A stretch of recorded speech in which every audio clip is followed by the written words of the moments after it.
नमस्कार दोस्तों, सिलेक्शन अड्डा के यूट्यूब चैनल के ऊपर एक बार से मैं फिर से आपका हार्दिक स्वागत करता हूं।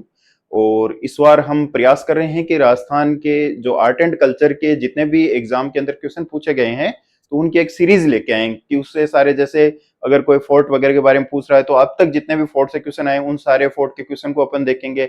जैसे आज अपन मंदिर के लिए बात करें तो आज अपन जो पहली पहली ये जो क्लास आई है PYQ की आई है, और कोशिश करी गई है कि 2011 से लेकर 2026 तक PYQ जितने भी इंपॉर्टेंट क्वेश्चन है उन सबको शामिल किया गया है। प्लस उसके साथ में हैंड रिटन नोट्स हैं, जो मेरे हैंड रिटन नोट्स हैं उन मेरे हैंड रिटन नोट्स से मैंने इसको समझाने का प्रयास किया है और कोशिश की है कि आपका कोई भी फैक्ट छूटे नहीं और दोबारा ये क्वेश्चन आपके कभी गलत नहीं हो। तो शुरू करते हैं आज की क्लास और पहला क्वेश्चन देखते हैं।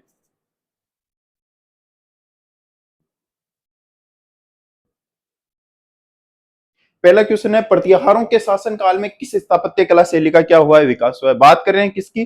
प्रतिहार, गुर्जर प्रतिहारों की बात करें और गुर्जर प्रतिहारों के अंदर कौन सी स्थापत्य कला शैली का विकास हुआ है, तो इसका आंसर तो क्या होगा?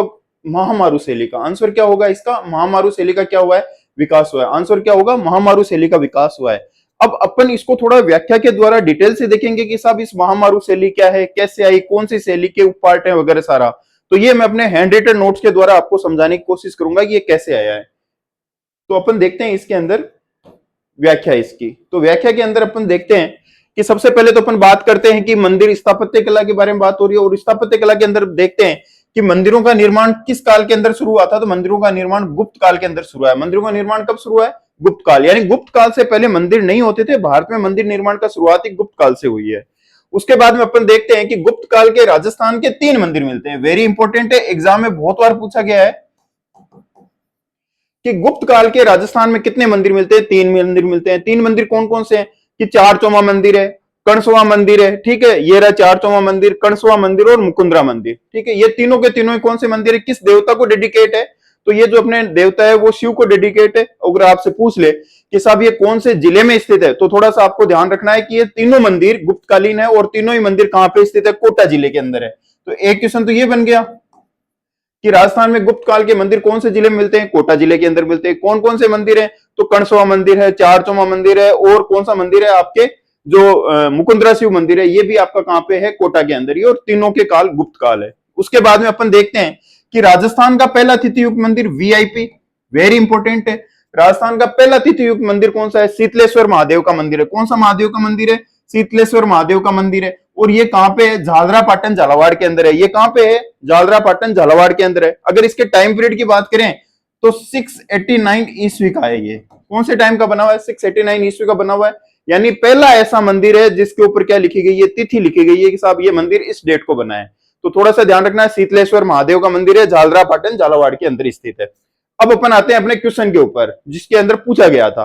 तो सबसे पहले अपन देखते हैं, भारत की बात करते हैं। भारत में मंदिर निर्माण की कितनी शैलियां मिलती है? 3 मिलती है। भारत में मंदिर निर्माण की कितनी शैलियां?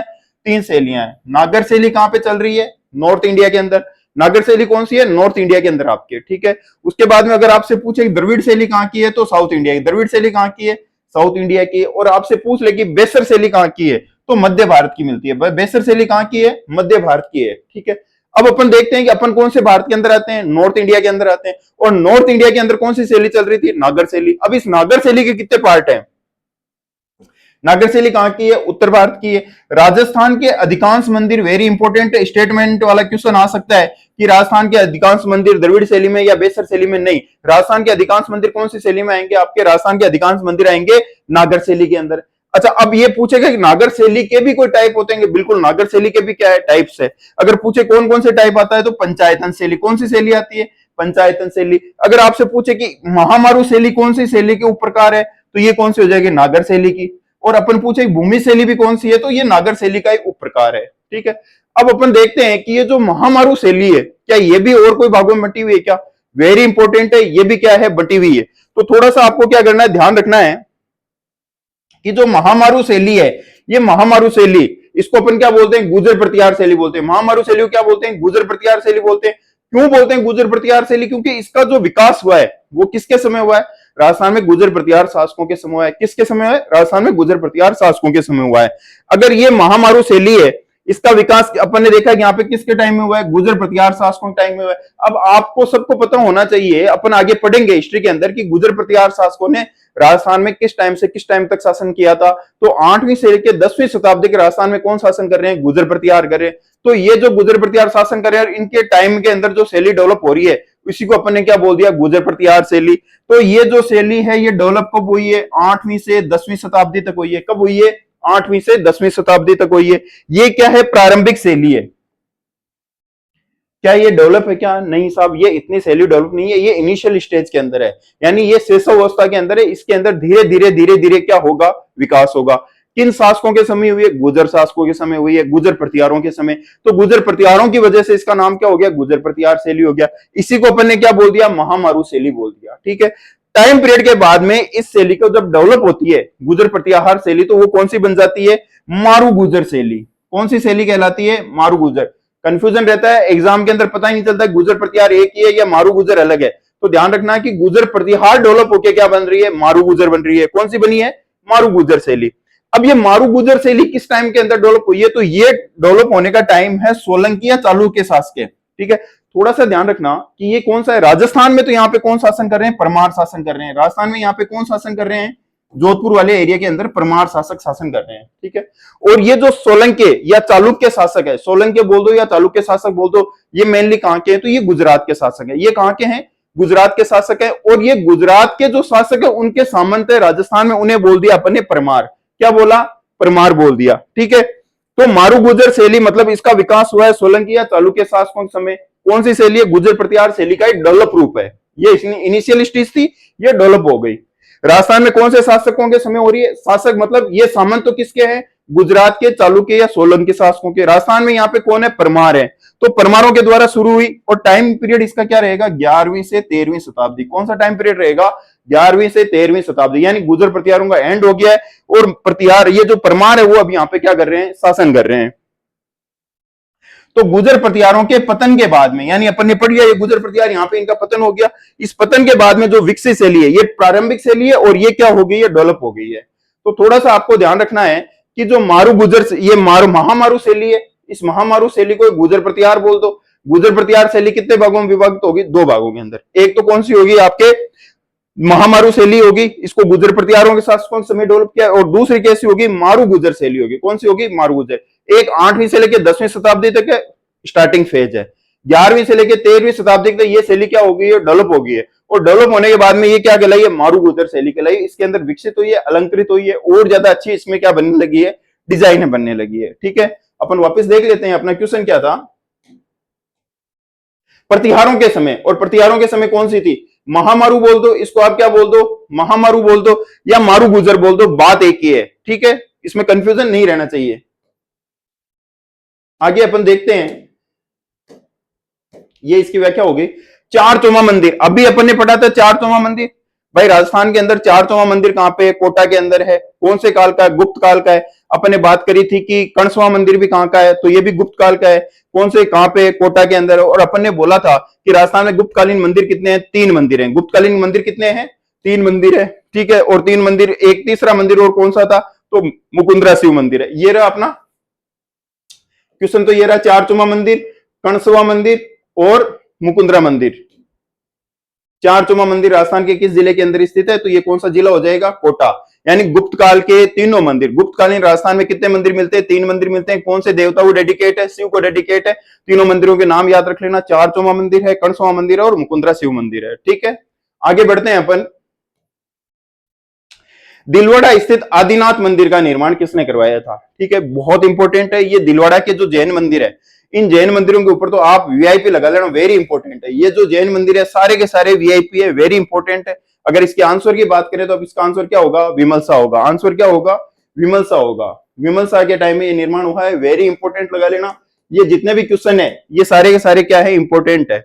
अब अपन इसकी व्याख्या की बात करते हैं तो थोड़ा सा इंपॉर्टेंट है, आप इसको पूरे को नोट डाउन कर लेना, मेरे नोट्स हैं ये, और मैं इसके द्वारा आपको समझाने की पूरी कोशिश कर रहा हूं। ठीक है, अपन देखते हैं कि ये जो दिलवाड़ा के जैन मंदिर है कहां पे, तो ये सिरोही के अंदर है। कौन से जिले के अंदर है, सिरोही के अंदर है। अच्छा, सिरोही का अगर आपसे पूछ ले कि प्राचीन नाम क्या है, सिरोही का प्राचीन नाम क्या है,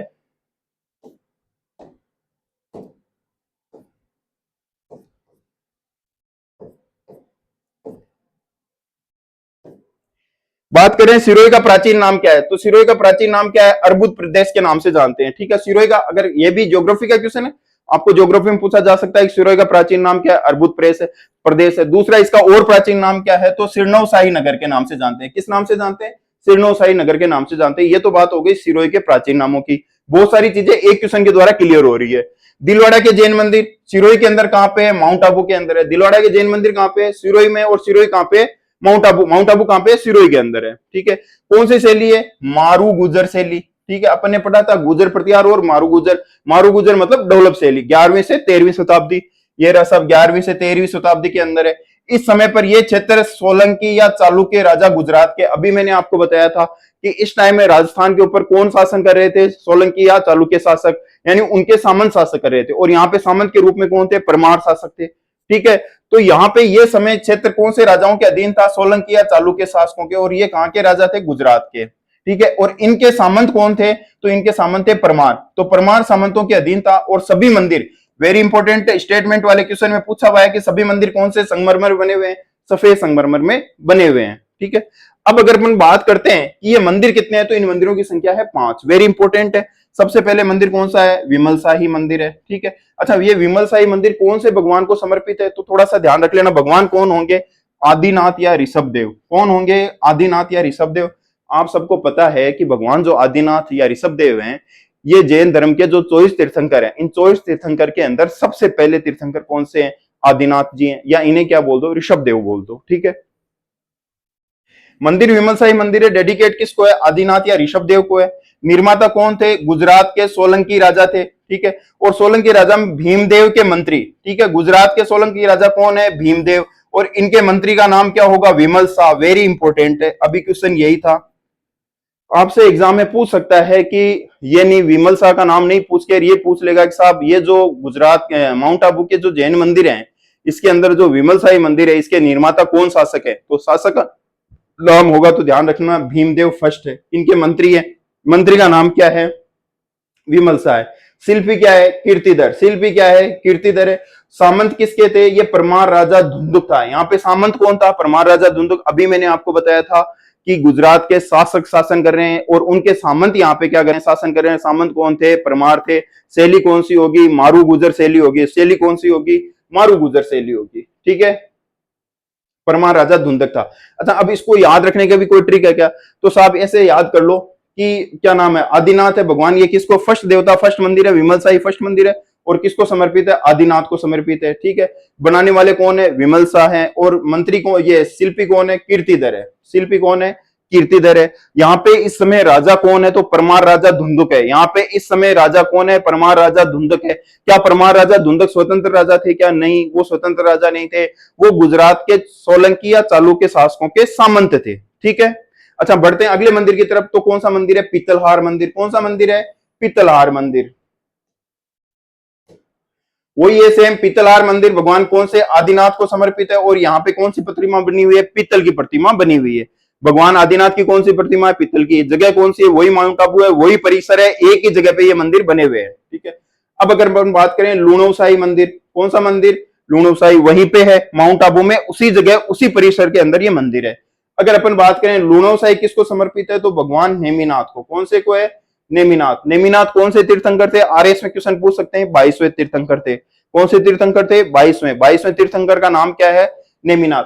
लूणो शाही नदी। अच्छा, थोड़ा सा ध्यान रख लेना कि मारवाड़ी के अंदर लूण है, और लूण को अपन क्या बोलते हैं, नमक। लूण को क्या बोलते हैं, नमक। तो ये ध्यान रखना, लूणो शाही मंदिर है तो कौन से, किसको समर्पित होगा, नमक। नमक यानी नेमिनाथ जी को क्या होगा, समर्पित होगा। ठीक है, और लूण खाने से क्या बढ़ती है, खाने की, अगर कोई खाना है उसमें लूण डाल दो तो उसके खाने की क्या बढ़ जाएगी, शोभा बढ़ जाएगी।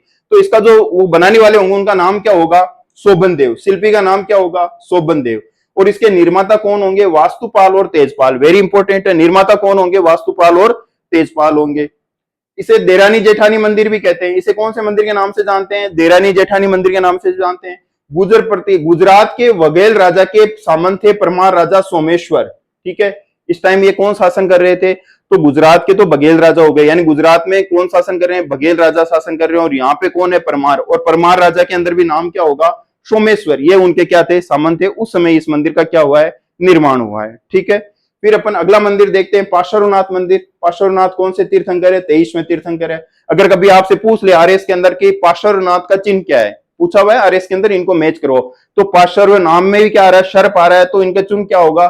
सर्प होगा। ठीक है, इसके बाद में अपन देखते हैं भगवान महावीर स्वामी का मंदिर है, और ये कौन से तीर्थंकर है? 24वें तीर्थंकर है। स्टेटमेंट वाला क्वेश्चन आएगा तो बोलेगा कि जो माउंट आबू के अंदर दिलवाड़ा के जो जैन मंदिर है, इनमें सबसे छोटा मंदिर कौन सा है? तो सबसे छोटा मंदिर कौन सा होगा? भगवान महावीर स्वामी का होगा। ठीक है, वेरी इंपॉर्टेंट कौन से है? एक तो विमल साई है और एक कौन से है आपके लूणो साई मंदिर है। ये दो मंदिर वेरी इंपॉर्टेंट है। वापस बता देता हूं, ये मंदिर कौन सी शैली के अंदर बने हुए हैं? तो आप बोलोगे मारू गुजर शैली के अंदर बने हैं। कौन सी शैली है? मारू गुजर शैली के अंदर बने हुए हैं। किस शासकों के समय बने? गुजरात के सोलंकी या चालुक्य शासकों के समय। क्या वो यहाँ पे डायरेक्ट शासन कर रहे थे? क्या नहीं, वो यहाँ पे अपने सामंतों के द्वारा शासन कर रहे थे। इनके सामंत कौन थे? परमार राजा थे, यानी परमार राजाओं के समय ये मंदिर बने हुए हैं। बाकी ये पूरी डिटेल आप देख लेना, वेरी इंपॉर्टेंट है एग्जाम के पॉइंट ऑफ व्यू से। ठीक है, बढ़ते हैं आगे।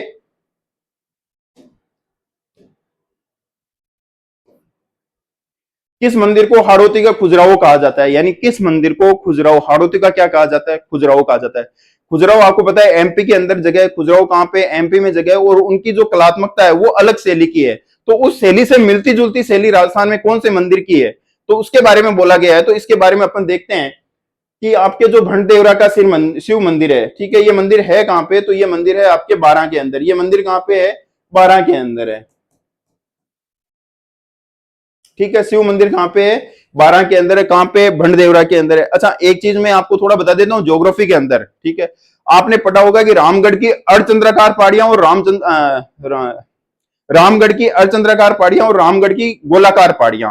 तो रामगढ़ की जो गोलाकार पहाड़ियां हैं, वो पहाड़ियां आपको, ये पहाड़ियां इस शेप में मिलेगी। रामगढ़ की गोलाकार पहाड़ियां कहां पे है? इस शेप में। और कौन सी जगह पे है? 12 जिले के अंदर है। रामगढ़ की गोलाकार पहाड़ियां कहां पे? 12 जिले के अंदर है। और इन गोलाकार पहाड़ियों के बीच के अंदर क्या है? एक झील बनी हुई है। इसमें बीच में क्या बनी हुई है? झील बनी हुई है, और इस झील में एक मंदिर बना हुआ है बीचों बीच। और इस मंदिर को अपन क्या बोलते हैं? बंडदेवरा बारां का क्या बोलते हैं? शिव मंदिर बोलते हैं। तो ज्योग्राफी का एक चीज कवर हो गई कि रामगढ़ की गोलाकार पहाड़ियां कहां पे है, तो बोलेंगे 12 के अंदर है। अर्धचंद्राकार की बात नहीं कर रहा, गोलाकार पहाड़ियों की बात कर रहा हूं। इन जो गोलाकार पहाड़ियों के अंदर झील है, जो क्रेटर झील है, वो क्रेटर झील भी कहां होगी? 12 में होगी। इस झील के बीच में एक मंदिर बना हुआ है। इस मंदिर को क्या बोलते हैं? भंडदेवरा बारां का शिव मंदिर। इसे और किस नाम से जानते हैं? तो हाड़ौती का इसे क्या कहते हैं? मिनी खुजराहो कहते हैं। अपन इसकी थोड़ी व्याख्या भी देख लेते हैं।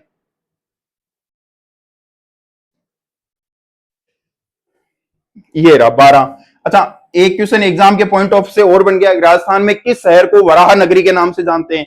तो वराह नगरी किसे नाम से जानते हैं? तो वराह नगरी के नाम से 12 को जानते हैं। वराह नगरी के नाम से किसे जानते हैं? 12 को जानते हैं। भंडदेवरा बारां का शिव मंदिर, इसे राजस्थान का क्या कहते हैं? मिनी खुजराहो कहते हैं। राजस्थान का क्या कहते हैं? मिनी खुजराहो कहते हैं। अगर आपसे पूछ ले कि ब्रह्माणी माता का मंदिर कहां पे है, तो आप बोलोगे 12 के अंदर है। कहां पे है? सोरसेन 12 के अंदर है। और यहाँ पे देवी के पीठ की पूजा होती है, वेरी इंपॉर्टेंट है। देवियों के अंदर आएगा कि राजस्थान में वो कौन सा मंदिर है जहां पे देवी की पीठ की पूजा होती है? ब्रह्मणी माता का मंदिर है। और कहां पे है? 12 के अंदर है। अच्छा, इसके अलावा भी और कोई आपसे बातें बता देता हूं।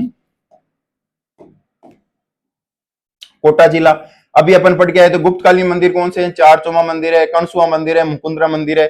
अगर आपसे पूछ ले कि मथुराधीश का मंदिर कहां पे है, मथुराधीश का मंदिर कहां पे है, तो कोटा के अंदर है। कौन से संप्रदाय का है? वल्लभ संप्रदाय का। वल्लभ संप्रदाय की प्रधान पीठ कहां पे है? नाथद्वारा के अंदर है। कहां पे है? आपके नाथद्वारा में है। याद रख लेना कहां पे है? नाथद्वारा के अंदर है। और नाथद्वारा में कौन सा गांव है? सिंहाड़ गांव है। कौन सा गांव है? सिंहाड़ गांव है। किस रूप में पूजा होती है भगवान कृष्ण की? तो भगवान कृष्ण की किस रूप में पूजा होती है? बाल रूप में। किस रूप में पूजा होती है? बाल रूप में पूजा होती है। इनके मंदिर में जो पीछे एक पर्दा टंगा होता है, उसके ऊपर जो पेंटिंग होती है, उसे क्या कहते हैं? पिछवाइयां। क्या कहते हैं? पिछवाइयां कहते हैं। वेरी इंपॉर्टेंट है, चित्रकला के अंदर आएगा। पिछवाइयां किस शैली की विशेषता है? नाथद्वारा शैली की विशेषता है। ठीक है, और नाथद्वारा के अंदर कौन से मंदिर है? शिव जी, वो कृष्ण भगवान का मंदिर। और कृष्ण भगवान की किस रूप में पूजा होती है? बाल रूप में पूजा होती है। इनके मंदिर को क्या कहते हैं? हवेली कहते हैं। यहाँ पे जो भजन होते हैं उन्हें हवेली संगीत कहते हैं। ठीक है, इसके अलावा अपन देखते हैं पाटन झालावाड़ के अंदर सूर्य मंदिर। अगर आपसे पूछ लिया जाए कि सूर्य मंदिर कहां पे है? झालावाड़ के अंदर है। कहां पे है? झालावाड़ के अंदर है। सात सहेलियों का मंदिर। ठीक है, सात सहेलियों का मंदिर ही किसे कहते हैं? इसे कहते हैं। निर्माता कौन था? नागभट्ट सेकंड था। ठीक है, निर्माता कौन है? नागभट्ट सेकंड है। अगर आपसे पूछ ले कि शीतले भगवान सूर्य को ये क्या है समर्पित है, इसका अन्य नाम क्या है, पद्मनाभ मंदिर है। आजकल क्वेश्चन थोड़े स्टैंडर्ड आते हैं, तो प्लीज थोड़ा ध्यान से पढ़ना। अगर आपसे पूछ ले कि शीतलेश्वर महादेव का मंदिर कहाँ पे है, तो अभी अपन ने पहले पहले पेज के ऊपर पढ़ा था कि शीतलेश्वर महादेव का मंदिर राजस्थान का पहला क्या है, तिथि युक्त मंदिर है, यानी इससे पहले किसी भी मंदिर के अंदर तिथि का वर्णन नहीं होता था। 689 के अंदर बना है। अगर आपसे पूछ ले कि भवानी नाट्यशाला कहां पे, वेरी इंपॉर्टेंट है, वीआईपी भवानी नाट्यशाला कहां पे है, ये झालरापाटन झालावाड़ के अंदर है। अगर पूछे निर्माता कौन थे, तो भवानी सिंह ही थे। भवानी नाट्यशाला की निर्माता कौन है, भवानी सिंह है। फिर और बता देते हैं, जयपुर के अंदर देख लेते हैं अपन, गोविंद देव जी का मंदिर कहां पे है, गोविंद देव जी का मंदिर जयपुर के अंदर है। कौन से संप्रदाय का है, गौड़ीय संप्रदाय का है। कौन से संप्रदाय का है, गौड़ीय संप्रदाय का है। अच्छा, अगर आपसे राजस्थान के एग्जाम में पूछ ले कि राजस्थान में गौड़ीय संप्रदाय का अन्य मंदिर और कौन सा है, तो आपको ध्यान रखना है मदन मोहन जी का मंदिर है। कौन सा मंदिर है, मदन मोहन जी का मंदिर। कहां पे है, करौली के अंदर। और अगर आपसे पूछ ले कि वराह नगरी किसे कहते हैं, बारां को कहते हैं। वराह नगरी अभी अपन ने पढ़ा था, बारां कहते हैं। लेकिन अगर आपसे पूछ ले डांग की रानी, कौन सी रानी, डांग की रानी किस मंदिर को कहते हैं, डांग की रानी मंदिर नहीं, सॉरी, जिले को कहते हैं, तो डांग की रानी करौली को कहते हैं। किसे कहते हैं, करौली को कहते हैं। ठीक है। अच्छा, अगर आपसे पूछ ले कि ये जो गोविंद देव जी की मूर्ति है ये कौन लेके आए थे, तो वृंदावन से सवाई जय सिंह लेके आए थे। एग्जाम में पूछा हुआ है, वेरी इंपॉर्टेंट है। राजस्थान के अंदर जो जयपुर है, और जयपुर के आराध्य देव कौन है, गोविंद देव जी। और गोविंद देव जी की जो मूर्ति है वो कौन लेके आए हैं, सवाई जय सिंह लेके आए। कहां से लेके आए, वृंदावन से लेके आए, वेरी इंपॉर्टेंट है। अगर आपसे पूछ लिया जाए कि जगत शिरोमणि का मंदिर कहां पे है, तो आमेर के अंदर है। और ये बनाया किसने था, तो मान सिंह की पत्नी कनकावती ने। ये भी एग्जाम में क्वेश्चन पूछा हुआ है आपके कि जगत शिरोमणि का मंदिर बनवाने वाले व्यक्ति कौन थे या महिला कौन थी, तो जो मान सिंह राजा थे उनकी वाइफ का नाम था कनकावती। और इनका जो पुत्र है उसकी कम उम्र में ही मृत्यु हो गई थी। और उनकी याद के अंदर, जगत सिंह नाम थे उनका, और जगत सिंह की याद के अंदर ये जगत शिरोमणि मंदिर बनाया है। बनाने वाली महिला का नाम कौन है, कनकावती। किसकी वाइफ है, तो मान सिंह की वाइफ है। अगर आपसे पूछ ले कि शीला माता का मंदिर कहां पे, आमेर में है, वेरी इंपॉर्टेंट है। शीला माता का मंदिर कहां पे, आमेर के अंदर है। और अगर आपसे पूछ ले कि शीतला माता का मंदिर कहां पे है, चाकसू के अंदर है। निर्माता भी इंपॉर्टेंट है, माधो सिंह फर्स्ट है। शीतला माता का मंदिर कहां पे है, चाकसू के अंदर है। और इसके निर्माता कौन है, माधो सिंह फर्स्ट है। शीतला माता की जब बात आ रही है तो आपको एक दो फैक्ट और याद रखने चाहिए कि इनका मेला कब लगता है, शीतला माता का मेला चैत्र कृष्ण अष्टमी को लगता है। चैत्र कृष्ण अष्टमी को इनका क्या लगता है, मेला लगता है। शीतला माता का मेला कब लगता है, चैत्र कृष्ण अष्टमी को लगता है। अगर इनका पूछे कि वाहन क्या है, इनका वाहन कौन सा है, तो वाहन इनका क्या होगा, गधा होगा। इनका वाहन कौन सा होगा, गधा होगा। और इनके पुजारी को कौन सी जाति का होता है, पुजारी होता है कुम्हार जाति का। कौन सी जाति का, कुम्हार जाति का पुजारी होता है। अच्छा, इनको बास्योड़ा का भोग लगाते हैं। इनके जो एक दिन पहले भोग बास्योड़ा बनाते हैं और भोग लगाते हैं, तो माता कौन सी है, शीतला माता ही है। ठीक है, थोड़ा सा ध्यान रखना इंपॉर्टेंट है। शीतला अष्टमी का मेला लगता है, शीतला अष्टमी को और चैत्र कृष्ण अष्टमी को इनका मेला लगता है। अगर आपसे पूछ ले कि एशिया की सबसे बड़ी जो तोप है वो कौन सी है, जयबाण तोप है। कहां पे रखी गई है, जयगढ़ के अंदर रखी गई है। कहां रखी है, जयगढ़ के। और उससे एक बार जो गोला चलाया गया था वो कहां जाके गिरा था, चाकसू के अंदर। यही चाकसू है, यहाँ चाकसू के अंदर कौन सा आके गोला गिरा था, तो यहाँ पे जो गोला गिरा था उसका नाम क्या है, जयबाण तोप से। जयबाण तोप से गोला गिरा था, कहां पे, चाकसू के अंदर जाके गिरा था। तो ये सारी चीजें यहां से आपके क्लियर होगी।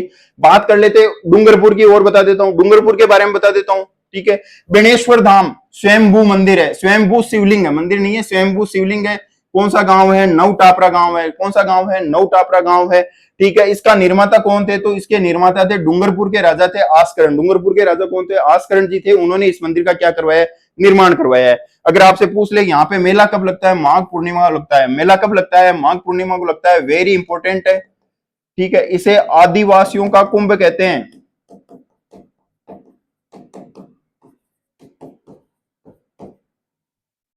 इसे आदिवासियों का क्या कहते हैं, कुंभ कहते हैं। इसे आदिवासियों का क्या कहते हैं, कुंभ कहते हैं। कौन से प्रसिद्ध संत यहां से जुड़े हुए हैं, संत माऊजी। संत माऊजी यहां से जुड़े हुए हैं, संत।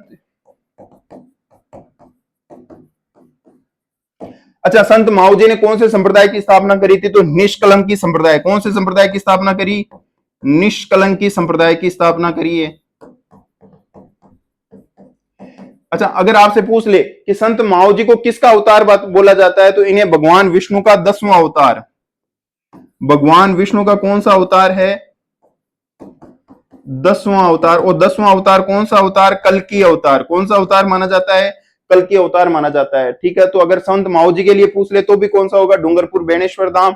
ठीक है, नौ टापरा गांव है, स्वयंभू शिवलिंग है। ठीक है, अगर आपसे पूछ ले निर्माता कौन थे? आस्करण थे। मेला कब लगता है? माघ पूर्णिमा के दिन लगता है। आदिवासियों का इस मेले को क्या कहते हैं? कुंभ कहते हैं। ठीक है, संत माओ जी जुड़े हुए हैं। संत माओ जी कौन से संप्रदाय के हैं? तो इनका बोलेंगे निष्कलंकी संप्रदाय। अच्छा, इनके ग्रंथ का नाम क्या है? तो इनके ग्रंथ का नाम है चोपड़ा।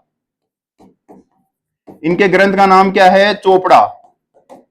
वेरी इंपॉर्टेंट है, ग्रंथ का नाम क्या है? चोपड़ा। अच्छा, ये पूछ ले कि थर्ड वर्ल्ड वॉर की भविष्यवाणी राजस्थान के किस लोक देवता ने की है? जैसा कि अभी हालात चल रहे हैं तो कुछ भी हो सकता है। थर्ड वर्ल्ड वॉर की घोषणा करने वाले जो लोक देवता है वो कौन से हैं? संत माओ जी, इन्होंने ये घोषणा करी है। अगर आपसे पूछ ले कि वांगड़ की मीरा किसे कहते हैं? वेरी इंपॉर्टेंट है,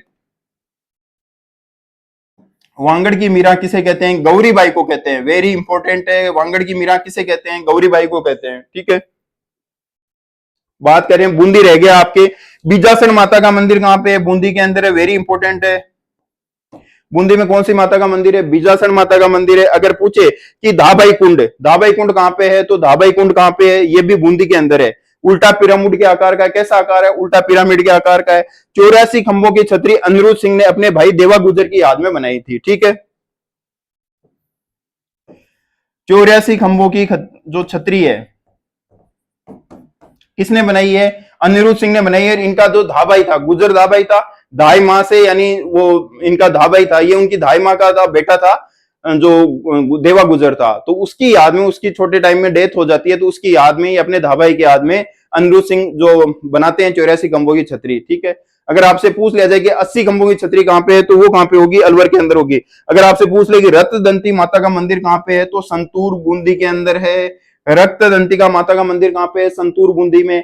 फिर ज्योग्राफी का एक क्वेश्चन और बता देता हूं। अगर आपसे पूछ लिया जाए कि संतूर की पहाड़ी कहां पे है, संतूर की पहाड़ी कहां पे है? बूंदी के अंदर है। संतूर की पहाड़ी कहां पे है? बूंदी में है। वेरी इंपॉर्टेंट है, ज्योग्राफी भी साथ साथ में बता रहा हूं। ठीक है, आगे बढ़ते हैं अपन। अगला क्वेश्चन है, ओशिया के जैन मंदिर का निर्माता किसे? ओशिया के जैन मंदिर किस जिले में स्थित है? इंपॉर्टेंट है, बार बार यहां से क्वेश्चन आते हैं।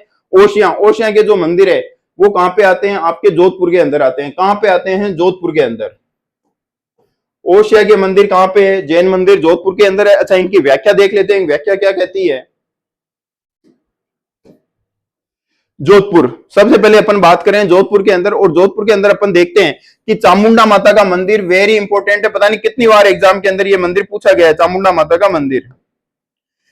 चामुंडा माता का मंदिर कहां पे है? मेहरानगढ़ दुर्ग के अंदर है। चामुंडा माता का मंदिर किसमें है? मेहरानगढ़ दुर्ग के अंदर है। राव जोधा ने इस मूर्ति की क्या करी है? स्थापना करी है। जोधपुर के संस्थापक भी कौन है? राव जोधा है। और चामुंडा माता का मंदिर भी किसने बनाया है? जोधा ने ही बनाया है। ठीक है, अगर आपसे पूछ ले कि जोधपुर की स्थापना कब हुई है? जोधपुर स्थापना 1459 ईस्वी के अंदर क्या हुई है? जोधपुर की स्थापना हुई है। ठीक है, अगर आपसे पूछ ले कि महामंदिर, ठीक है, महामंदिर कहां पर है? तो महामंदिर नाथ संप्रदाय का, और बनाने वाले कौन थे? राजा मान सिंह थे। और ये राजा मान सिंह कहां के थे? जोधपुर के थे। ये राजा मान सिंह कहां के थे? जोधपुर के थे, इन्होंने बनाया था। एक्चुअल में क्या हुआ था कि राजा मान सिंह छोटे थे और उनके बड़े भाई थे भीम सिंह। इनके बड़े भाई का नाम क्या था? भीम सिंह, और वो राजा थे। ठीक है, और जब राजा बड़ा भाई होता है तो छोटा भाई बन नहीं सकता। तो ये गए हुए थे नाथ संप्रदाय के जो महात्मा थे, नाथ संप्रदाय के महात्मा थे, उनके पास में गए थे। तो उन्होंने इनको आशीर्वाद दिया कि आप क्या बनोगे? जोधपुर के महाराज बनोगे। तो इन्होंने बोला कि बाप जी मैं कहां से बनूंगा, मेरे तो भाई साहब बैठे हैं और वो बैठे रहते हैं, तब तक मैं बन नहीं सकता। तो उन्होंने बोला कि मुझे पता नहीं है बच्चा, मेरा आशीर्वाद है, और तू क्या बनेगा? जोधपुर का राजा बनेगा। और थोड़े टाइम बाद में क्या होता है कि इनके जो बड़े भाई होते हैं भीम सिंह, इनके बड़े भाई का नाम क्या होता है? भीम सिंह होता है। और उनकी असमय डेथ हो जाती है। उनकी डेथ की वजह से मान सिंह जी क्या बन जाते हैं? जोधपुर के राजा बन जाते हैं। और चूंकि नाथ संप्रदाय के लोगों ने घोषणा करी थी, संत थे, उन्होंने घोषणा करी थी कि आप जोधपुर के राजा बनोगे, तो उनके सम्मान के अंदर इन्होंने कौन सा बनाया? महामंदिर बनाया है। कौन सा मंदिर बनाया है? महामंदिर बनाया है। कहां पे बनाया है? जोधपुर के अंदर बनाया है। ठीक है, नाथ संप्रदाय का। फिर अपन देखते हैं ओशिया, वेरी इंपॉर्टेंट है। ओशिया से क्वेश्चन बहुत ज्यादा पूछे जाते हैं। ठीक है, अगर कभी आपसे ज्योग्राफी की भी चीज बता रहा हूं, अगर कभी आपसे पूछ ले कि ओशिया का प्राचीन नाम क्या है? उपकेश पट्टन। ठीक है, ओशिया का प्राचीन नाम क्या है? उपकेश पट्टन नाम है। ठीक है, वरानगरी के नाम से किसे जानते हैं? करौली को जानते हैं। और अगर आपसे पूछ ले डांग की रानी के नाम से किस जिले को कहते हैं, सॉरी, वरानगरी के नाम से बरा को कहते, 12 जिले को कहते हैं, और डांग की रानी के नाम से किसे कहते हैं, तो करौली जिले को कहते हैं। ठीक है, तो ओशिया को किस नाम से जानते हैं, उपकेश पट्टन के नाम से जानते हैं। ठीक है, अब अगर आपसे पूछ ले कि ओशा के मंदिर कौन से काल के अंदर बने हैं, तो 8वीं से लेके 11वीं शताब्दी तक बने, यानी अपन कह सकते हैं गुर्जर प्रतिहारों के टाइम के अंदर बने हैं। ठीक है, कौन से शासकों के समय बने हैं, गुर्जर प्रतिहारों के शासन के समय बने हैं। लेकिन ध्यान रखना, अगर यही टाइम 11वीं से लेके 13वीं शताब्दी हो जाता तो ये गुर्जर प्रतिहार शैली प्रारंभिक शैली है। इसके बाद में जो डेवलप शैली आती तो उसका कौन सा नाम होता, मारू गुर्जर शैली। ये डेवलप शैली है, ये स्टार्टिंग शैली है। तो ओशिया के जो मंदिर हैं वो कौन से काल में बने, 8वीं से लेके 11वीं शताब्दी के अंदर बने। कौन सी शताब्दी, 8वीं से लेके 11वीं शताब्दी। इसके अंदर हिंदू मंदिर भी है और जैन मंदिर भी मिले हुए हैं। ठीक है, अच्छा, इसके अंदर कौन कौन से मंदिर आपको देखने को मिलते हैं, तो इसके अंदर देखते हैं महावीर जैन का मंदिर है, वत्सराज के समय क्या हुआ है, बनाया गया है। महावीर जैन मंदिर किसके समय बनाया गया है, वत्सराज के समय बनाया गया है। सूर्य मंदिर, 7 घोड़ों पे सवार। ठीक है, कौन सा मंदिर है, सूर्य मंदिर है। भगवान सूर्य कितने घोड़ों पे सवार हैं, 7। ठीक है, कौन सी मूर्तियां जो लगी हुई है मंदिर के अंदर, तो गंगा और यमुना की मंदिर जो मूर्तियां वो स्टार्टिंग के अंदर लगी हुई मिलती है। अगर आपसे पूछ लिया जाए सच्चिया माता का मंदिर कहाँ पे है, तो ये भी कहाँ पे है, जोधपुर के अंदर है। अगर आपसे पूछ ले कि ओसवालों की कुलदेवी कौन सी है, तो सच्चिया माता है। सच्चिया माता ओसवाल जाति की जो ब्राह्मण है उनकी क्या है, कुलदेवी है। और अगर आपसे पूछ ले कि 3 हरिहर मंदिर, ठीक है, कौन सा मंदिर है, 3 हरिहर मंदिर। ठीक है, भगवान विष्णु शिव का क्या है, संयुक्त रूप है। ये भगवान विष्णु का क्या है, संयुक्त रूप है, हरि और हर। ठीक है, यानी हरि माने शिव और हर का माने, जो हरि माने विष्णु और हर माने शिव। तो हरिहर मंदिर कहाँ पे, विष्णु और शिव का एग्जाम में पूछ सकता है, हरिहर मंदिर किसे समर्पित है, तो भगवान शिव और विष्णु को समर्पित है। थोड़ा सा आपको क्या रखना है, ध्यान रखना है। ठीक है, आगे देखते हैं अपन।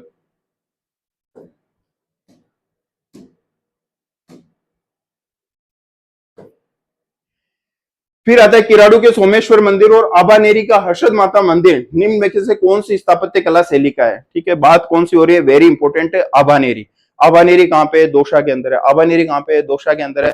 और ये बातें हो रही है 8वीं से लेके 10वीं शताब्दी की। बातें कब हो रही है, 8वीं से लेके 10वीं शताब्दी तक। और अपन कह सकते हैं राजस्थान में 8वीं से लेके 10वीं शताब्दी तक किसका शासन था, तो गुर्जर प्रतिहारों का शासन था। तो ये कौन सी शैली के अंदर होगा, गुर्जर प्रतिहार शैली के अंदर होगा। कौन सी शैली में होगा, गुर्जर प्रतिहार शैली में होगा। थोड़ी अपन इसकी डिटेल देख लेते हैं कि इसके डिटेल के बारे में क्या बात की गई है। ठीक है, तो डिटेल में अपन देखते हैं।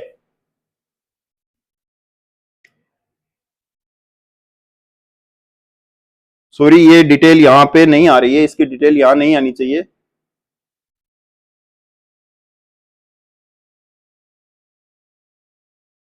किराड़ू का सोमेश्वर मंदिर, ठीक है, और आबानेरी हर्षद माता मंदिर। ओके, ये बात हो रही है किराड़ू के मंदिर की। बात सबसे इंपॉर्टेंट यहाँ पे कौन हो रहा है, किराड़ू के मंदिर। और किराड़ू कहाँ पे है, तो बाड़मेर के अंदर। किराड़ू कहाँ पे है, बाड़मेर में। जबकि ओशिया कहाँ पे है, जोधपुर के अंदर। ओशिया कहाँ पे है, जोधपुर में। और किराड़ू कहाँ पे है, बाड़मेर में। और ये जो आबानेरी है, ये आबानेरी कहाँ पे है, दौसा के अंदर है। आबानेरी कहाँ पे है, दौसा में। अपन देखते हैं इसकी डिटेल, देखते हैं किसकी डिटेल देख रहे हैं अपन, किराड़ू के बारे में डिटेल देख लेते हैं। ठीक है, बात किसकी कर रहे हैं, किराड़ू। वेरी इंपॉर्टेंट है, इसके ऊपर जितना वीआईपी लगा सकते हो उतना ज्यादा वीआईपी लगा लेना, बहुत ज्यादा एग्जाम के पॉइंट ऑफ व्यू इंपॉर्टेंट है। यहां से क्वेश्चन बार बार आते हैं।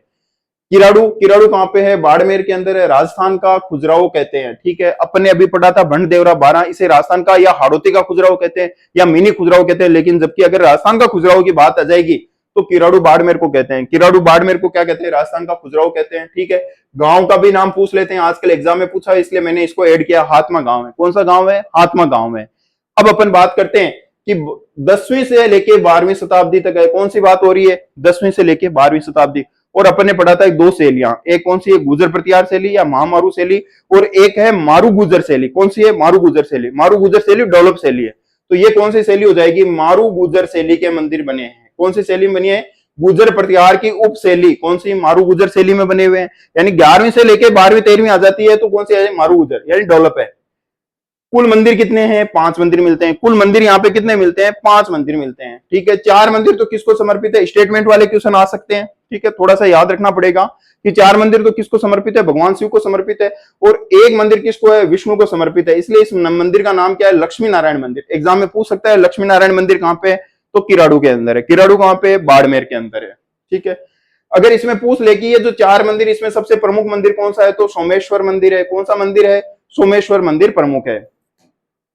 अगर आपसे पूछ लिया जाए कि राजस्थान में गुर्जर प्रतिहार शैली का बना हुआ अंतिम मंदिर कौन सा है, वेरी इंपॉर्टेंट है, वीआईपी की पावर 100 लगा लेना चाहिए इसके ऊपर। राजस्थान में गुर्जर प्रतिहार शैली का बना हुआ अंतिम मंदिर कौन सा है, तो ये सोमेश्वर मंदिर क्या है, राजस्थान में गुर्जर प्रतिहार शैली का अंतिम मंदिर है। अच्छा, इस मंदिर में ऐसे क्या विशेषता है, तो इस मंदिर के अंदर विशेषता है कि स्त्री को हाथ में पुस्तक, ठीक है, पुस्तक के समान यानी अंकन, उसके हाथ में क्या दिखाया गया है कि स्त्री ने क्या पकड़ रखी है, पुस्तक पकड़ रखी है। मतलब इससे पता चलता है कि उस समय महिलाएं क्या करती थी, पढ़ती थी, किताबें उनके हाथ में रहती थी।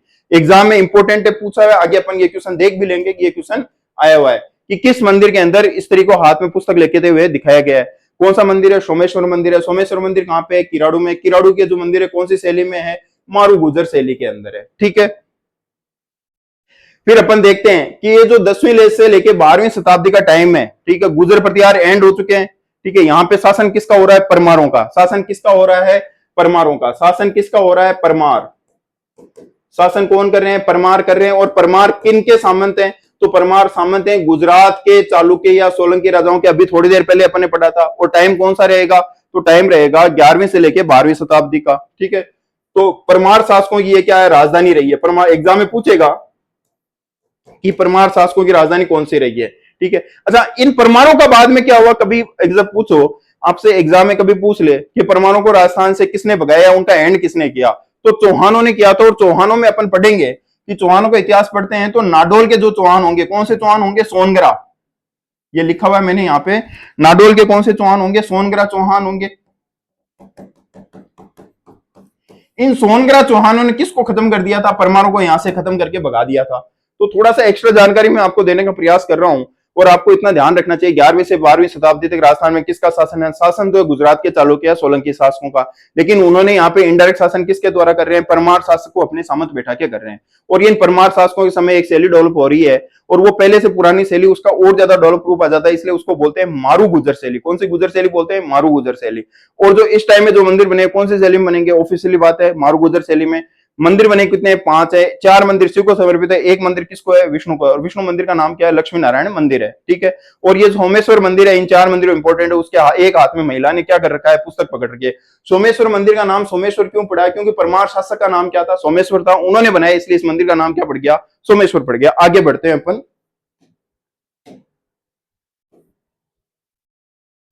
कौन सा मंदिर खुजराओं के समान काम क्रियाओं के चरण के कारण राजस्थान का क्या कहलाता है, खुजराओं कहलाता है। अभी अपन ने पढ़ा था पिछले पेज के अंदर ही, ठीक है। राजस्थान का क्या कहते हैं, खुजराओं कहते हैं। तो वही चीज वापस आ गई। किराड़ू के मंदिर कौन से, बाड़मेर को क्या कहते हैं, राजस्थान का खुजराओं कहते हैं। क्वेश्चन यहां से बार बार घूम घूम के आते हैं। राजस्थान के किस मंदिर में एक स्त्री, किसको है, एक स्त्री को। ये बात किसकी हो रही है, स्त्री की। और स्त्री को क्या दिखाया गया है, स्त्री को पुस्तक हाथ में लेके क्या किया गया, दिखाया गया है। अभी अपन पढ़ के आए थे, ठीक है, किराड़ू के मंदिर। और किराड़ू के मंदिर में भी कौन सा, सोमेश्वर। सोमेश्वर कौन सा मंदिर, सोमेश्वर शिव मंदिर। शिव मंदिर सोमेश्वर का। और इसमें एक स्त्री को क्या दिखाया गया, हाथ में पुस्तक लेके दिखाया गया है। काम जो टाइम पीरियड है कौन सा शासक है, परमार शासक है। किन शासकों के समय बने, परमार शासकों। ये परमार किसके सामंत थे, तो बोलेंगे परमार गुजरात शासकों के। गुजरात में किसका शासन था, तो बोलेंगे गुजरात के अंदर चालुक्यों का। चालुक्य बोल दो या सोलंकी बोल दो। ये सोलंकियों के क्या थे, सामंत थे। ये सोलंकियों के क्या थे, सामंत थे, ठीक है। और इनके टाइम में जो शैली डेवलप हुई है उसे क्या बोलते हैं, मारू गुजर शैली। कौन सी शैली बोलते हैं, मारू गुजर शैली बोलते हैं। आया समझ में, आगे बढ़ते हैं।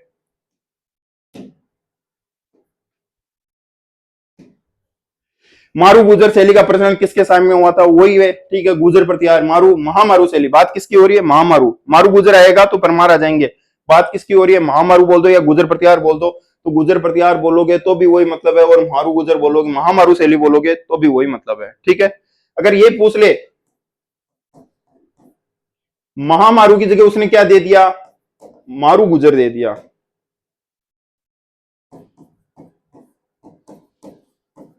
मारू गुजर दे दिया, तो ये मारू गुजर शैली इस शैली का ही क्या है, डेवलप रूप है। ये इस शैली का ही क्या है, डेवलप रूप है।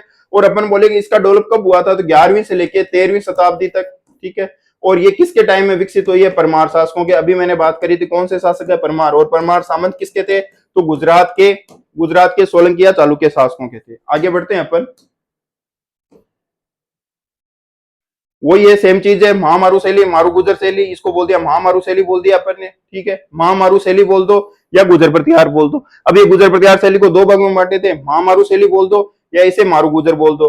महामारू बोलोगे तो 8वीं से लेकर 10वीं शताब्दी, ये इनिशियल स्टेज है, यानी ये शैली इतनी डेवलप नहीं हुई है।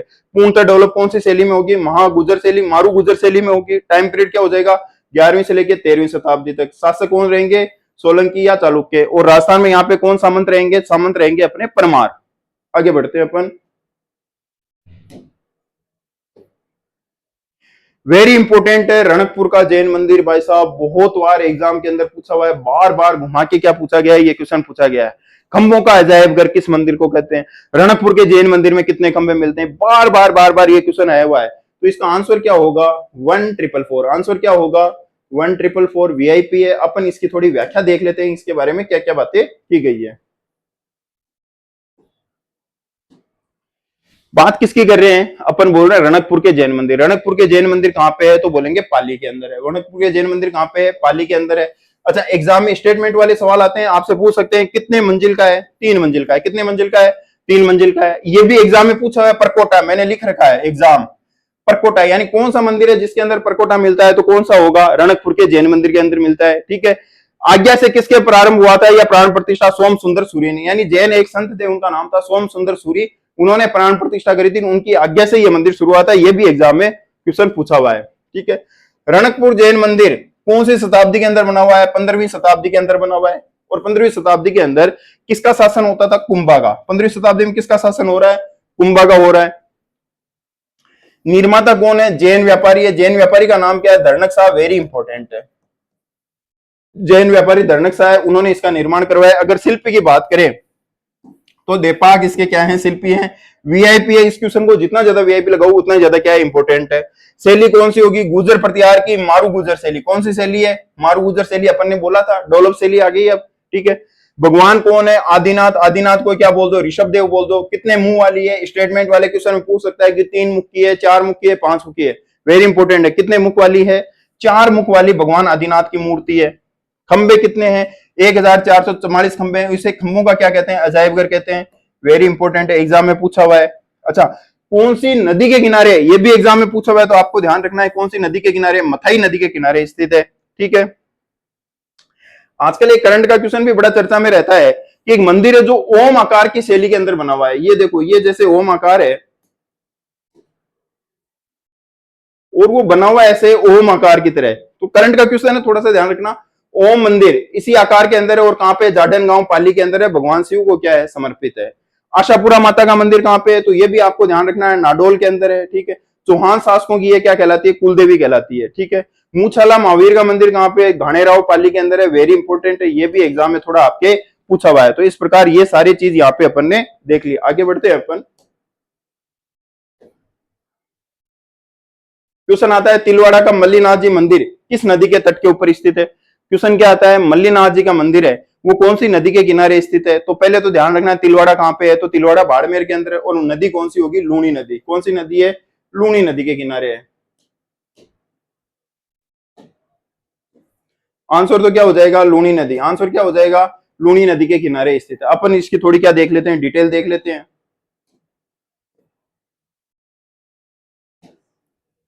बात हो रही है किसकी? बालोतरा की। बालोतरा के अंदर, अच्छा, ये जो तिलवाड़ा का जो मंदिर है मल्लीनाथ जी का, ये पहले बाड़मेर जिले में आता था और अब कौन से जिले में आ गया? नए जिलों के हिसाब से इसका नाम आ गया बालोतरा जिले में। कौन से जिले में आ गया है? बालोतरा जिले में आ गया है। ठीक है। और अगर आपसे पूछ ले कि नाकोड़ा, ठीक है, मेवानगर, नाकोड़ा, मेवानगर के नाम से किसे जानते हैं? नाकोड़ा को जानते हैं।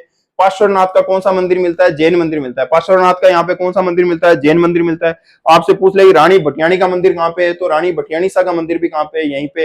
अगर आपसे पूछ ले कि ब्रह्मा मंदिर कहाँ पे है? तो खेड़ बालोतरा के अंदर है। अच्छा, ब्रह्मा मंदिर पुष्कर के अंदर भी है। ब्रह्मा मंदिर और कहाँ पे? पुष्कर के अंदर भी है और खेड़ बालोतरा के अंदर भी है। ठीक है। संस्थापक कौन है? तो खेताराम जी है। संस्थापक इसके कौन होंगे? खेताराम जी होंगे, जो राजपुरोही समाज के क्या है? आराध्य देव है इनके। ठीक है। इसके बाद में अपन बोलते हैं संत पीपा। संत पीपा का मंदिर भी कहां पे? बालोतरा के अंदर है। ठीक है। संत पीपा के लिए 2-3 बातें मैं आपको बता देता हूं कि अगर आपसे पूछ ले और आगे से कभी एग्जाम में पूछ ले कि संत पीपा को अपन क्या कहते हैं? दर्जी समुदाय के आराध्य देव। संत पीपा को क्या कहते हैं? दर्जी समुदाय के आराध्य देव। ठीक है। और ये कहां के रहने वाले थे? तो ये झालावाड़, ये झालावाड़ के राजा थे, झालावाड़ के राजा थे, और इनका नाम क्या था? प्रताप सिंह नाम था। इनका नाम क्या था? प्रताप सिंह था। ठीक है, रामानंद के प्रभाव से ये क्या बन गए? संत बन गए थे, और इनका नाम क्या पड़ गया? संत पीपा पड़ गया था। ठीक है, अगर पूछे संत मल्लीनाथ जी का मंदिर, जो अभी अपना क्वेश्चन था, संत मल्लीनाथ जी का मंदिर कहाँ पे है? तिलवाड़ा बालोतरा के अंदर है। चैत्र माह में मेला लगता है, और नदी कौन सी है? लूणी नदी के किनारे। कौन सी नदी के अंदर है? लूणी नदी के किनारे। अगर आपसे पूछ ले कि हल्देश्वर महादेव का मंदिर, 56 की पहाड़ियां कहाँ पे है? तो अपन बोलेंगे 56 की पहाड़ियां भी कहाँ पे? बालोतरा के अंदर है। इसे राजस्थान का क्या कहते हैं? लघु माउंट आबू भी कहते हैं। अगर अपन बात करें चूरू के अंदर, तो चूरू के अंदर थोड़ा सा आपको ध्यान रखना है कि सालासर बालाजी का मंदिर, सबको पता है सालासर बालाजी का मंदिर चूरू में। थोड़ा सा कंफ्यूजन रहता है सीकर में होगा, सीकर में नहीं है। ये मंदिर कहाँ पे है? चूरू के अंदर है। गोगा जी का मंदिर शीर्ष मेढ़ी, ठीक है, शीर्ष मेढ़ी कहाँ पे? ददरेवा चूरू में। यानी गोगा जी का यहाँ पे क्या हुआ है? जन्म हुआ है। गोगा जी का जन्म कहाँ पे हुआ है? ददरेवा चूरू के अंदर हुआ है। अगर कभी आपसे पूछ ले जो गोगा जी की मृत्यु कहाँ पे जाके हुई थी, या उनका धड़ कहाँ पे जाके जो गिरा था? धुरमेड़ी। धुरमेड़ी कहाँ पे? गोगा मेढ़ी के अंदर है। और अगर आपसे ये भी पूछ ले कि गोगा जी का कौन सा मंदिर है, या किस लोक देवता का मंदिर है जो एक मस्जिद की शैली के अंदर बना हुआ है या मजार की शैली में है, तो वो कौन सा मंदिर होगा? तो मंदिर होगा गोगा जी का। कहां पे है? तो वो होगा गोगा मेढ़ी के अंदर। और गोगा मेढ़ी कहां पे है? हनुमानगढ़ के अंदर है। गुरुद्वारा साहिबा कहां पे है? तारानगर के अंदर है। गुरुद्वारा साहिबा कहां पे है? तारानगर चूरू के अंदर है। सिखों का सबसे बड़ा मेला लगता है गुरुद्वारा साहिबा के अंदर। सिखों का सबसे बड़ा क्या लगता है? मेला लगता है। अगर अपन बात करें गुरुद्वारा सिंह साहिबा, ये कहां पे? ये एग्जाम में पूछा गया है, तो ये पुष्कर अजमेर के अंदर है। थोड़ा सा अपन ने एक्स्ट्रा फैक्ट भी जोड़ लिया है कि गुरुद्वारा सिंह साहिबा कहां पे है, तो ये पुष्कर अजमेर में। और सिखों का सबसे बड़ा मंदिर कहां पे है, यानी राजस्थान के अंदर कहां पे? तो गुरुद्वारा साहिबा है, तो ये कहां पे है? तारानगर के अंदर है। आभानेरी व राजौरागढ़ के जो कलात्मक वैभव है वो कहाँ पे है? कौन से काल के हैं? ठीक है, तो अपन ने अभी थोड़ी देर पहले ही देखा था कि आभानेरी कौन से काल का है? गुर्जर प्रतिहार का। कौन से काल का है? गुर्जर प्रतिहार का। और टाइम पीरियड क्या है? 8वीं से 10वीं शताब्दी। तो कौन सी शैली होगी? गुर्जर प्रतिहार शैली के अंदर बने हुए होंगे। इनकी थोड़ी डिटेल देख लेते हैं अपन।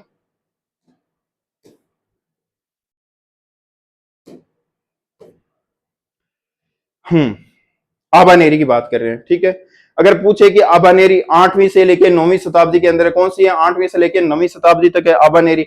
आबानेरी के अंदर कौन सी बावड़ी मिलती है? चांद बावड़ी मिलती है। वेरी इंपॉर्टेंट है, एग्जाम के अंदर पता नहीं कितनी बार ये पूछी जा चुकी है। चांद बावड़ी। चांद बावड़ी कहां पे? आबानेरी में। 8वीं से लेकर 9वीं 10वीं शताब्दी है, मतलब गुजर प्रतिहार शैली होगी। ठीक है, गुजर प्रतिहार। ठीक है, अच्छा अब ये बात करें कि ये किसने बनाई थी, तो ये गुजर प्रतिहार राजा था। राजा का नाम क्या था? मिहिर भोज। राजा का नाम क्या था? मिहिर भोज, या अपन क्या बोल देंगे? भोज फर्स्ट। क्या उन्होंने बनाई थी? क्या नहीं। यहाँ पे शासन कौन कर रहे हैं? गुजर प्रतिहार कर रहे हो। गुजर प्रतिहारों के सामंत थे, और गुजर प्रतिहारों के सामंत कौन होते थे? चौहान। तो चौहान राजा था, उसका नाम था चांद निकुम। क्या राजा का नाम क्या था? चांद निकुम चौहान ने इसको क्या करवाया? बनवाया। वेरी इंपॉर्टेंट है एग्जाम के पॉइंट ऑफ से, प्लीज इसको वीआईपी लगा लेना। बार बार ये एग्जाम में पूछा गया है कि आबानेरी चांद बावड़ी जो दौसा के अंदर स्थित है, कौन सी शैली के? गुजर प्रतिहार शैली की। बनाने वाले व्यक्ति कौन थे? तो चांद निकुम चौहान थे। वो सामंत थे, तो क्या उनके ऊपर राजा था? क्या बिल्कुल राजा थे। और राजा कौन थे? भोज थे। और भोज कौन से आते हैं? गुजर प्रतिहार से थे। ठीक है, इसके अलावा अपन बात करते हैं हर्षद माता का मंदिर। ठीक है, हर्षद माता का मंदिर कहां पे है? तो ये भी कहां पे है? दोसा के अंदर है। अच्छा, ये मूल रूप से किसको समर्पित है? भगवान विष्णु को समर्पित है। मेहंदीपुर बालाजी का मंदिर कहां पे है? तो ये भी कहां पे है? दोसा के अंदर है। मेहंदीपुर बालाजी का मंदिर कहां पे है? दोसा के अंदर है। अगर आपसे पूछ ले जीण माता का मंदिर कहां पे है? सीकर के अंदर है। हर्षनाथ का मंदिर कहां पे है? तो ये भी कहां पे होगा? सीकर के अंदर होगा। अच्छा, हर्ष मंदिर में एक शिलालेख मिलता है, और इस शिलालेख को लिखवाने वाले व्यक्ति कौन थे? विग्रहराज सेकंड थे। विग्रहराज फोर्थ नहीं है। विग्रहराज फोर्थ नहीं है, विग्रहराज कौन है? सेकंड है। ठीक है, चौहानों के 1973 में लिखवाया था। सूर्यवंशी। अच्छा, इन्होंने चौहानों के क्या बताया? सूर्यवंशी या रघुवंशी बताया। इंपॉर्टेंट है, जब आप चौहान पढ़ोगे तो ये वापस आएंगे कि चौहानों को सूर्यवंशी या रघुवंशी बताने वाले व्यक्ति कौन है? तो अपन बोलेंगे विग्रहराज सेकंड है। अच्छा, ये किसमें बताया गया है? तो अपन बोलेंगे कि ये जो शिलालेख मिला है, कहां पे शिलालेख मिला है? हर्ष की पहाड़ी के ऊपर जो शिलालेख मिला है हर्षनाथ मंदिर का, वहां पे इनको बताया गया है। नागौर की बात कर लेते हैं। अगर आपसे पूछ लिया जाए कि दधी माता का मंदिर कहां पे है, तो गोट मांगलोद के अंदर है। दादीच या दहीमा ब्राह्मण की क्या है? कुलदेवी है। निर्माण कौन सी शताब्दी में हुआ है? 4वीं शताब्दी में हुआ है। मीरा मंदिर कहां पे है? मेड़ता सिटी में। बुटाटी धाम कहां पे है? तो बुटाटी धाम चतुरदास जी महाराज की लकवा के इलाज के लिए नागौर के अंदर है। बुटाटी गांव है नागौर जिले में, और लकवा पीड़ितों को वहां पे क्या होता है? इलाज होता है बुटाटी धाम के अंदर। जाम्बोजी का मंदिर जन्म स्थान कहां पे है? पिपासर। जाम्बोजी का जन्म स्थान कहां पे है? पीपासर है। बचपन का नाम क्या था? धनराज नाम था। बचपन का नाम इनका क्या था? धनराज नाम था। विष्णोई संप्रदाय इन्होंने चलाया था। इन्हें गूंगा गैला संत भी कहते हैं। इन्हें ये बचपन में बोलते नहीं थे, इसलिए इन्हें क्या कहते हैं? गूंगा गैला संत भी कहते हैं। इस प्रकार बच्चों अपनी आज की ये क्लास खत्म होती है। मैंने प्रयास किया है कि आपको ये सारी चीजें मैं डिटेल से समझा सकूं। मेरी पहली क्लास थी, हो सकता है कुछ गलतियां रह जाए। अगर क्लास आपको पसंद आती है तो प्लीज लाइक और शेयर कीजिए और प्लीज कमेंट करके बताइए ताकि मुझे पता चले कि आपको क्लास समझ में आई है। अगर इसमें और कोई आपकी तरफ से सुझाव है तो आप दे सकते हैं। जय हिंद, जय भारत।